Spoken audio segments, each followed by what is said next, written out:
Hello, નમસ્કાર, જય શ્રી કૃષ્ણ. કેમ છો બધા? તો આજે રસોઈનું થોડુંક લેટ થઈ ગયું છે અને ઓલરેડી ઘરે 10:30 વાગી ગયા હતા. ઘરે ગેસ્ટ આવી ગયા હતા અને રસોઈનું મોડું થઈ ગયું. અને પછી મેં વિચાર્યું કે રસોઈ તો કરવી જ નથી અને મને આળસ થતી હતી રસોઈ કરવાની. આવા 10:30 વાગે હું રસોઈ કેવી રીતે બનાવું? એટલે મેં એને કશીસે નક્કી કર્યું કે ચાલો આપણે કહીએ પપ્પાને કે બહાર લઈ જાય. તો એના પપ્પા તો માની ગયા કે ચાલો કંઈ વાંધો નહીં. મેં કીધું બહુ લેટ થઈ ગયું છે એટલે રસોઈ હું નહીં બનાવું.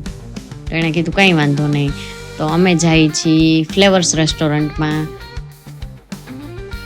અને અમે રેડી થઈ ગયા છીએ, કશિશ, મિશ્રી અને હું.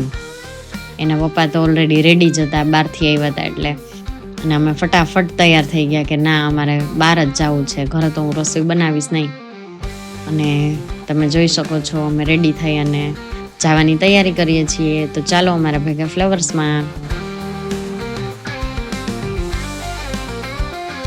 તો અમે પહોંચી ગયા છીએ અને વેઇટિંગ હતું બહુ જાજુ અને ભૂખ એટલી જોરદાર લાગી હતી કે અમે લગભગ અડધી કલાક જેવું વેઇટિંગ કર્યું ત્યાં.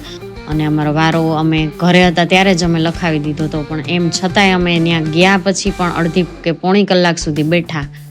અને મિશ્રીબેન હવે થોડું થોડું નીચે ચાલવા શીખી ગયા છે, તો હવે એને છૂટમાં રહેવું હોય અને એક બાજુ બેસવું એને ના ગમતું હોય. પણ અમે વેઇટિંગ એરિયામાં બેઠા હતા એટલે મેં એને નીચે ક્યાંય નહોતી મૂકી અને એ થોડીક કંટાળતી હતી, પણ રમતે ચડી ગઈ એટલે વાંધો ના આવ્યો. અને મને એને કશિશને તો જોરદાર ભૂખ લાગી હતી, પણ મિશ્રીને રમાડવામાં થોડોક ટાઈમ વયો ગયો એટલે વાંધો ના આવે. એટલે હવે જોઈએ ક્યારે આપણો વારો આવે.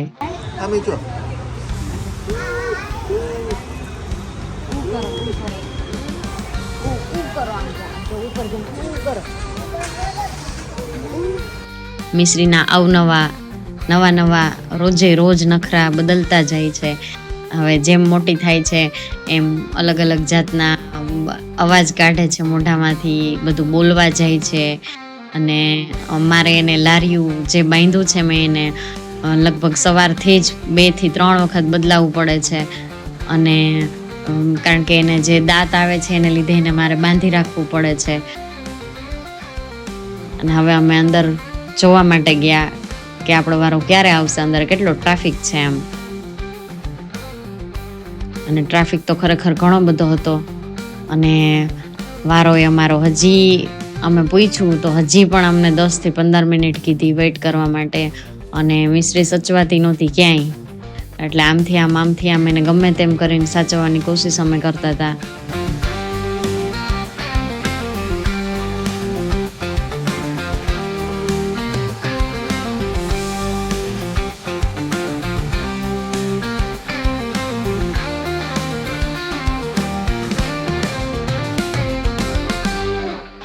અને ફાઇનલી હવે હું એટલી થાકી ગઈ હતી અને કે મારાથી ઊભાતું એ નહોતું અને સહન એ નહોતું થતું. અને મેં કીધું કે અંદર ગયા પછી આપણે જે ઓર્ડર કરશું એ બનતા 10-15 મિનિટ લાગશે, એટલે હજી 10-15 મિનિટ આપણે ભૂખ સહન કરવાની રહેશે. કશિશ કે હા, એ વાત સાચી હો મમ્મી, આપણે હજી વેઇટિંગ કરવું પડશે અંદર જઈ નહીં. અને ફાઇનલી અમારો વારો આવી ગયો અને અમે અંદર અમારી સીટ ઉપર બેસી ગયા. અને મિશ્રીબેનને જોઈ અને ડાયરેક્ટ વેઇટરે પહેલાં તો ફ્રાઈમ્સ આપી દીધા કે બચ્ચીને ભૂખ લાગી હશે તો આને પહેલાં આપી દો એમ. અને બચ્ચીએ તો લઈ લીધું મેન્યુ. મિશ્રીબેને મેન્યુ લઈ અને ફોન ચાલુ કરી દીધો એના પપ્પાને. કાંઈ પણ વસ્તુ એના હાથમાં આવે એટલે બસ પપ્પાને ફોન કરે. અને અમે ફ્રાઈમ્સ ખાવાના ચાલુ કરી દીધા. મિશ્રી તો ખાય પણ અમે ચાલુ કરી દીધા. અને અમે એકવાર નહીં પણ 2 વાર ફ્રાઈમ્સ લઈને ખાધા. અને અમે ઓર્ડર કર્યું હતું સિઝલર. અને અહીંયા ફ્લેવર્સનું સિઝલર, પંજાબી રોટી, દાલ ફ્રાય, જીરા રાઈસ બધું ખરેખર સારું મળે છે. અહીંની ક્વોલિટીમાં ક્યારેય પણ ફેર નથી પડતો. બધી વસ્તુ બહુ જ સારી હોય છે અને ચોખ્ખાઈથી બનાવવામાં આવે છે. ત્યાંનું કિચન કશિશના પપ્પાએ જોયેલું છે. ખરેખર બધી વસ્તુ બહુ સારી હોય છે. અને અમે જ્યારે પણ પંજાબી કે સિઝલર ખાવાની ઈચ્છા થાય ત્યારે અમે ફ્લેવર્સમાં જ જઈએ છીએ. તો તમે પણ જરૂર જાજો. અમારું સિઝલર આવી ગયું. અમારો ફાઇનલી અમારો જે વેઇટ અમે કરતા હતા એ પૂરો થયો અને અમે ફટાફટ કેમ પૂરું થઈ ગયું ને એ ખબર નથી પડી. કહેવાય ને ભૂખના ગાજરે વયા જાય, અમારે ભૂખનું સિઝલર તો ફટાફટ વયું ગયું. તો ચાલો અમારી હારે સિઝલર ખાવા. હમણાં અમે વ્લોગમાં બહુ ઓછા નહીં પણ આમ જોઈએ તો ઘણા સમયથી વ્લોગ નથી બનાવ્યા, કારણ કે અમારો શેડ્યુલ જે છે એ બહુ બિઝી ચાલે છે. કશિશબેનને પ્રેક્ટિસમાં જવાનું હોય, 2 વાર ટ્યુશનમાં જવાનું હોય, હારવાર એની એક્ઝામે ચાલુ હતી, એના પપ્પાએ ફ્રી નહોતા, એટલે અમે વ્લોગમાં નહોતા આવતા. પણ હવે અમે રેગ્યુલર પાછા આવશું, તો અમને ફોલો સબસ્ક્રાઈબ કરજો અને અમારા વિડીયો જોતા રહેજો. તમને અમારો રેસ્ટોરન્ટનો વિડીયો કેવો લાગ્યો એ અમને જરૂર જણાવજો અને તમે પણ જરૂર અહીંયા ફ્લેવર્સમાં જાજો. રાજકોટમાં રહેતા હોય તો જરૂર જાજો, ખરેખર અહીંનું ફૂડ બહુ સારું હોય છે. તમને અમારો આ વિડીયો ગમ્યો હોય તો લાઈક, શેર અને સબસ્ક્રાઈબ કરજો અને અમને જોતા રહેજો. Bye bye.